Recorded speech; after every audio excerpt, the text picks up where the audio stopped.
आपकी आईवीएफ की process almost complete हो गई है, एम्ब्रियो ट्रांसफ़र भी हो गया है, तो उसके बाद में क्या करें? हर कोई पेशेंट ये पूछता है कि हमको क्या सावधानी रखनी है, क्या नहीं करना है, पर बहुत कम पेशेंट ये पूछते हैं कि ऐसा क्या है जो हम कर सकते हैं कि जिससे आईवीएफ के सक्सेस रेट अच्छे हो जाए। मैं हूँ doctor Parth Baveshi, director Baveshi fertility institute group of IVF clinics. तो आइए देखते हैं ऐसी कौन सी 5 चीज़ है जो करने से आपके आईवीएफ के सक्सेस रेशियो को बूस्ट मिल सकता है एम्ब्रियो ट्रांसफ़र के बाद। पहली चीज़ है कि कौन से लक्षण है जो वार्निंग साइन है कि जिसमें आपको डॉक्टर से मिलना चाहिए या कंसल्ट करना चाहिए। तो अगर आपको पेट में दर्द होता है तो ये एक वार्निंग साइन हो सकती है। अगर थोड़ा मामूली सा दर्द है जो दवाई से ठीक हो जाता है तो कोई बड़ी बात नहीं है, पर अगर ये दर्द रहता है या बढ़ रहा है या बहुत सीवियर है तो आपको डॉक्टर से अवश्य मिले।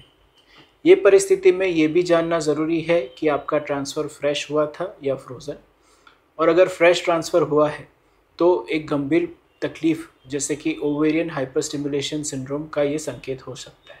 दूसरा कॉमन चीज़ है कि आईवीएफ के बाद में स्पॉटिंग होता है या थोड़ा सा ब्लड जैसा आता है।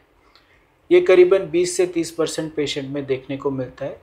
हल्की सी स्पॉटिंग एम्ब्रियो इम्प्लांट होने का भी संकेत दे सकती है, जिसे मेडिकली इम्प्लांटेशन ब्लीडिंग कहते हैं। पर अगर ज़्यादा ब्लीडिंग है तो ये नॉर्मल नहीं है, ये हार्मोन डिस्टर्बेंसेस से हो सकती है, तो आप अपने डॉक्टर से अवश्य मिलें। दूसरी चीज़ है कि आप बेड रेस्ट ना करें। पेशेंट हमको ये बोलते हैं कि हमने इतनी मेहनत किया है, इतना खर्चा किया है, तो हम पूरी सावधानी बरतेंगे, पर बेड रेस्ट करने के डिसएडवांटेजेस भी हो सकते हैं। अभी अभी कई रिसेंट स्टडीज़ में ये पता चला है कि रेस्ट करने से कोई फ़ायदा तो नहीं है, बट शायद नुकसान भी हो सकता है। तो इसलिए बेड रेस्ट करने से ये हो सकता है कि आपको बॉडी में ब्लड सर्कुलेशन थोड़ा कम हो और स्ट्रेस लेवल्स बढ़े, कि आपको सिर्फ यही ख्याल आए कि ट्रीटमेंट का रिजल्ट क्या आएगा। तो इसलिए बेड रेस्ट मत करें।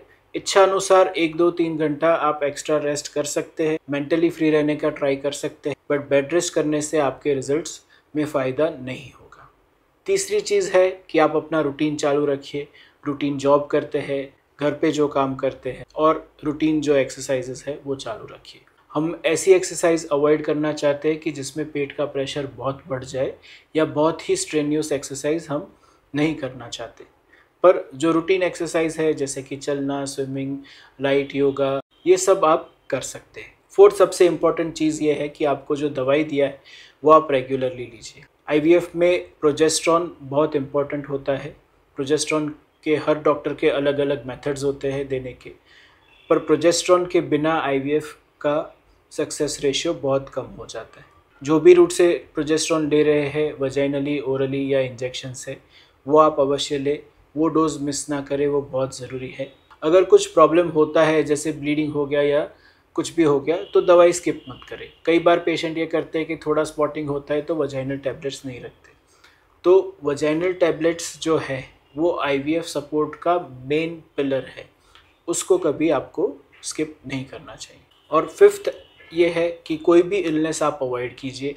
तो इलनेस एंड एक्सीडेंट 2 चीज़ ऐसी है कि जो अदरवाइज़ हेल्दी प्रेगनेंसी को भी डिस्टर्ब कर सकती है। तो हाई ग्रेड फीवर ना आए उसका ध्यान रखिए, बाहर का खाने पीने में ध्यान रखिए, और कोई एक्सीडेंट ना हो उसके लिए जो भी आप सावधानी बरत सकते हैं वो रखिए। ये 5 चीज़ करने से आप अपने आईवीएफ सक्सेस रेशियो को बढ़ा सकते हैं। आशा रखता हूँ ये वीडियो आपके लिए हेल्पफुल रही होगी। ऐसे ज़्यादा इन्फॉर्मेटिव वीडियोज़ के लिए हमारे इस वीडियो को लाइक कीजिए और चैनल को सब्सक्राइब कीजिए।